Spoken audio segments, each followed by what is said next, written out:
pas le télépéage.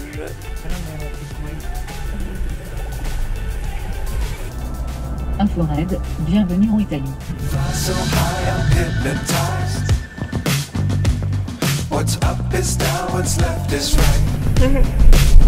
Bon, ça fait plusieurs heures qu'on roule en Italie, il y en a marre, c'est long. Et là on va bientôt arriver en Slovénie. Ça y est. Plus que 12 km.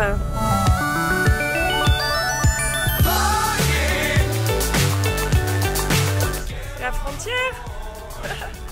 Welcome to Slovenia.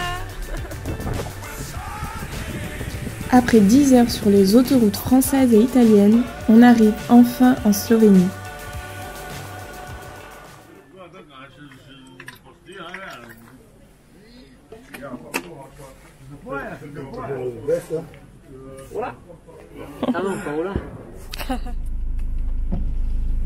Bon, bah premier matin sous la pluie. Je répète, sous la pluie.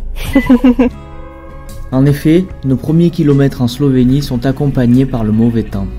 Mais cela ne nous empêche pas de partir découvrir le pays. Il nous faut simplement nous adapter à la météo.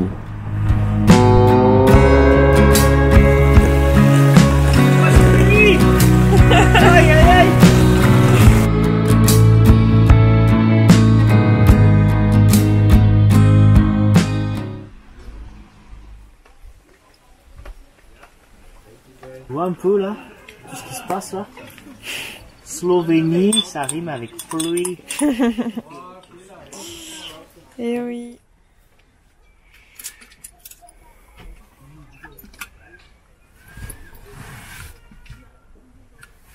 La Slovénie est réputée pour être intolérante avec le camping sauvage. On se retrouve donc, comme tout le monde, à s'entasser dans des campings bondés. D'autant plus que la région du Triglav, où nous nous trouvons, est l'une des régions les plus touristiques du pays. Pour le 3e jour de ce road trip, on profite d'une éclaircie pour partir découvrir la cascade de Kozjak.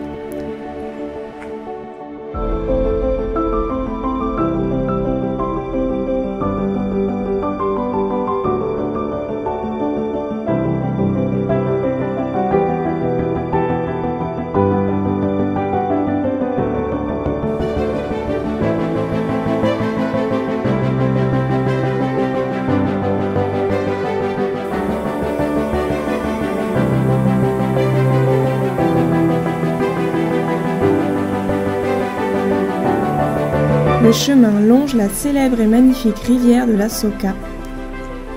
Plus on avance, plus le chemin se rétrécit. À chaque pas, on s'enfonce un peu plus dans la forêt, dans une ambiance enchanteresse. On arrive enfin au bout du chemin, à l'entrée d'une grotte d'où jaillit la fameuse cascade de Kozjak.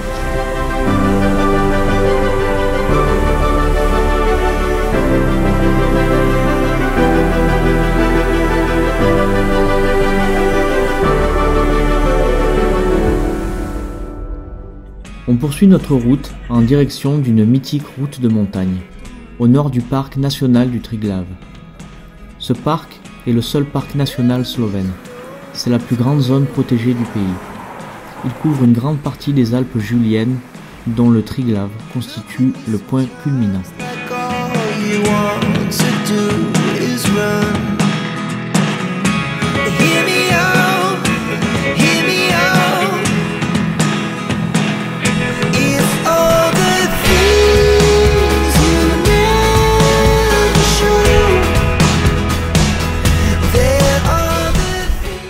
Après plusieurs kilomètres vers le nord, on arrive au pied de la route aux 50 épingles, menant au col de Vrisk, à plus de 1600 mètres d'altitude.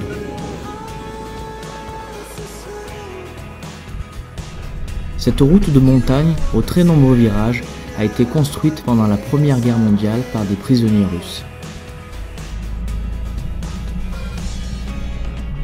Allez, on galope! T'es habitué, hein? C'est toi le chef? On a chargé un Gilles pour faire un méchoui? Il y a pas un! Non! Petit, là.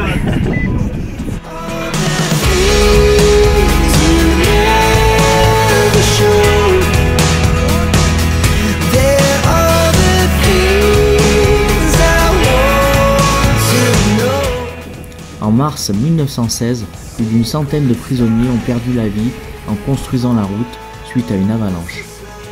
À l'emplacement du camp où étaient retenus les prisonniers, une chapelle a été construite par des survivants en hommage aux victimes de l'avalanche.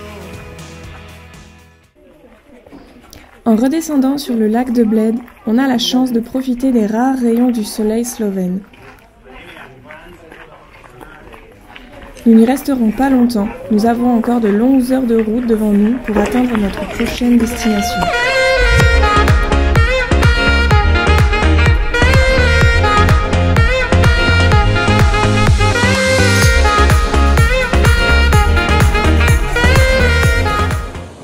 On arrive en fin de journée vers le centre du pays, proche de la frontière avec l'Autriche. On trouve un petit camping pour passer la nuit, un des rares où nous ne sommes pas entassés avec les autres campeurs.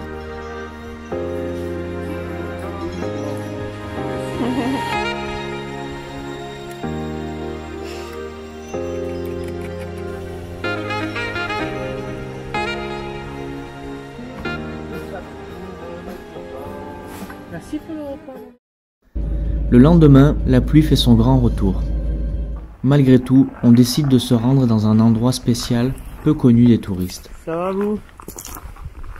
Tiens, tu m'envoies la crème solaire s'il te plaît?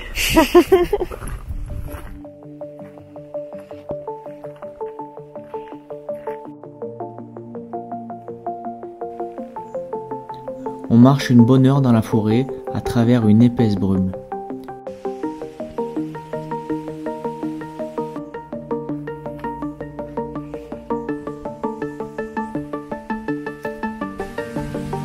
Ça fait une belle ambiance dans la forêt. Génial. Allez, il y a un bon resto qui nous attend. Oui, vous avez bien entendu, un restaurant un peu particulier se trouve au sommet. Il fait beau, il fait chaud. On arrive dans les alpages de Velika Planina, où se trouve l'un des plus grands villages de bergers d'Europe. L'épais nuage de brume nous prive de la vue, mais si nous y sommes montés par un temps pareil, c'est pour venir y déguster des plats typiques des montagnards slovènes.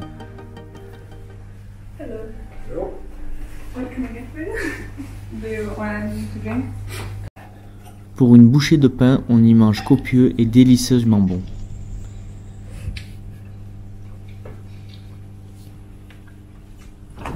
Oh putain, j'ai pas envie.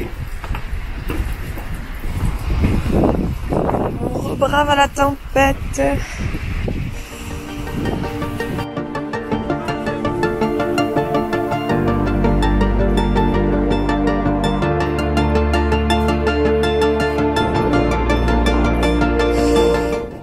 Lorsqu'il fait beau, on peut y découvrir plus d'une centaine de chalets typiques des bergers slovènes.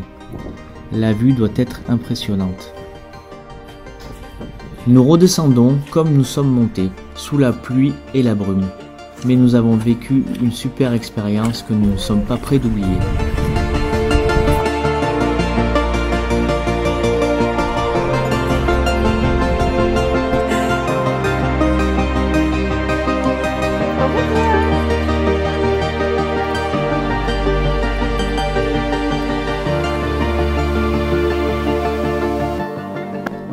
On poursuit notre route encore plus au nord, en direction d'un camping à la ferme, à la frontière autrichienne.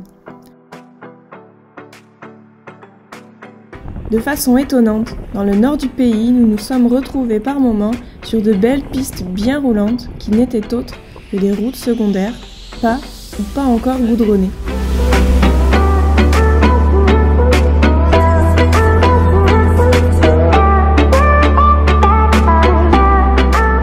Quelques rayons de soleil timides pointent le bout de leur nez, nous laissant juste le temps d'installer notre campement.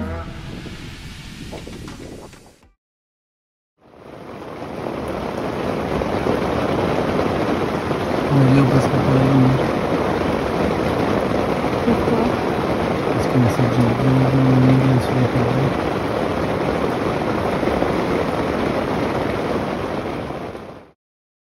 La nuit du 3 août 2023 fut notre première nuit sous la pluie en tente de toit.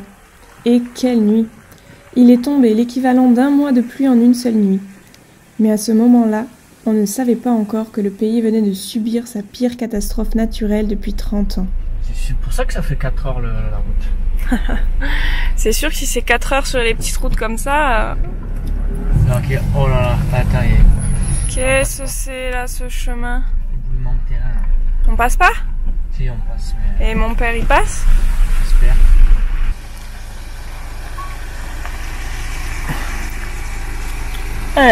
Il a plu, hein. Mais on est chez les gens ou quoi? Chez les gens, aussi. Dans la Slovénie profonde. C'est pas dans ton route de Ferrand. Bah écoute, je sais pas. Si, bientôt, après il y a un grand axe. C'est le GPS qui nous emmène là.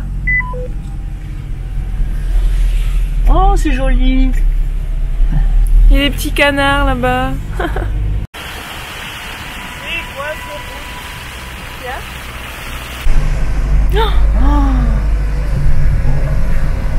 Mon Dieu. Oh là là. Voilà, la route elle va bientôt s'arracher. Les 2/3 du pays ont été touchés. De nombreuses routes ont été arrachées par les pluies torrentielles, sans parler des milliers de personnes qui ont dû être évacuées et des 6 personnes qui ont perdu la vie. Cette nuit-là, on a eu beaucoup de chance de se trouver au sommet d'une colline.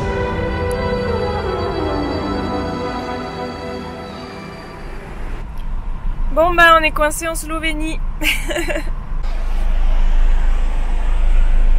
Qu'est-ce qu'il dit le GPS? Il dit de se démerder. Faut aller voir à pied. On peut pas passer en fait, donc on est en train de regarder s'il n'y a pas une autre route, mais si on passe par l'Autriche. Au vu de la situation, on décide de quitter le pays et de rentrer en France plus tôt que prévu. Et nous voilà en Autriche. La route sur laquelle nous avons débouché ayant été arrachée de chaque côté, nous n'avons pas d'autre solution que de passer par l'Autriche pour ensuite rejoindre l'Italie. S'ensuit à nouveau de longues heures de route jusqu'en Italie pour une escale dans un hôtel. Il continue de pleuvoir et notre tente est complètement trempée. Il nous est impossible de la faire sécher.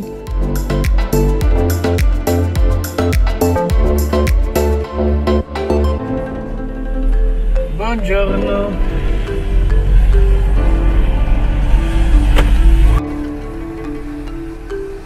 Joli ça.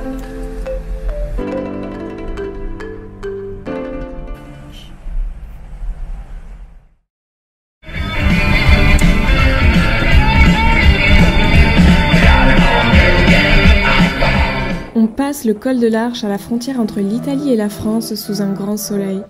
L'occasion de se poser et de faire sécher notre tente pour une dernière nuit. Allez, go. Cette fois-ci, connaissant les lieux par cœur, on embarque mon père pour un bivouac au pied du Parpaillon.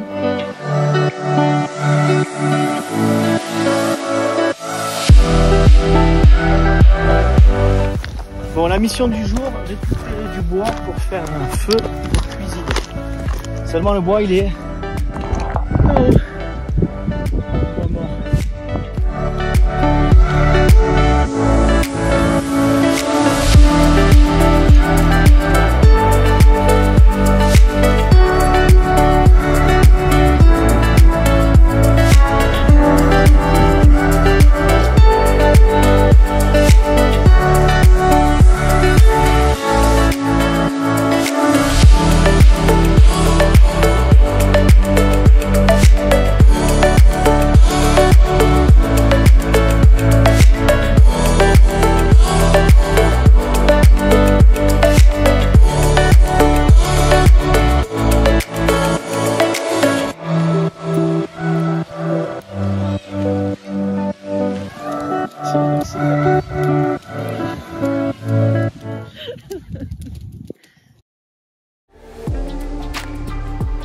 Ce voyage est l'exemple que tout ne se passe pas toujours comme prévu. Nous n'avons pas pu découvrir la Slovénie comme on le voulait, mais parfois, il vaut mieux ne pas s'acharner et s'adapter aux événements que l'on ne contrôle pas. Nous avons malgré tout passé de chouettes moments en famille et c'est le plus important dans tout ça.